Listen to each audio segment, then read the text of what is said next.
بسم اللہ الرحمن الرحیم۔ ڈیئر اسٹوڈنٹس، آج کا ہمارا ٹاپک کلمے کی اقسام۔ کلمے کی 3 اقسام ہیں۔ نمبر 1 اسم، نمبر 2 فعل، نمبر 3 حرف۔ نمبر 1 اسم۔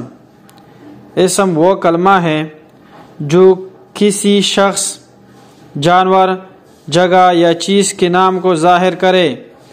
اس میں وقت ظاہر نہیں ہوتا، جیسے علی، فاطمہ، عائشہ، عمر، دریا، پہاڑ، اسلام آباد، راولڈیم، جناح باغ، لاہور، پاکستان، وطن، ملک، شہر وغیرہ۔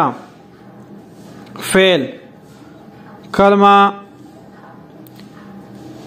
فعل وہ کلمہ ہے جس سے کام کا کرنا، ہونا یا کرانا ظاہر ہو، اور اس میں تینوں زمانوں ماضی،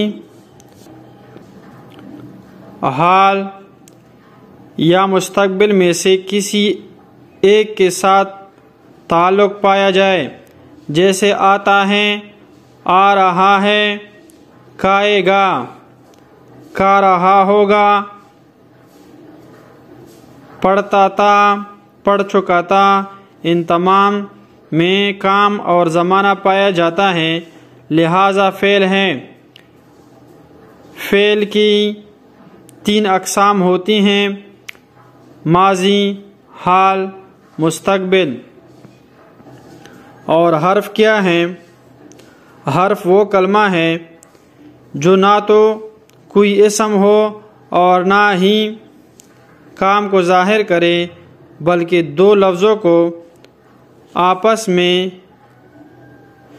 ملاتا ہو، گویا جو اسم اور فعل کو ملا کر فقرے کا مطلب پورا کرے، جیسے کھا، کے، کی، پر، سے، تک، پیچھے، کو، آگے، نے وغیرہ۔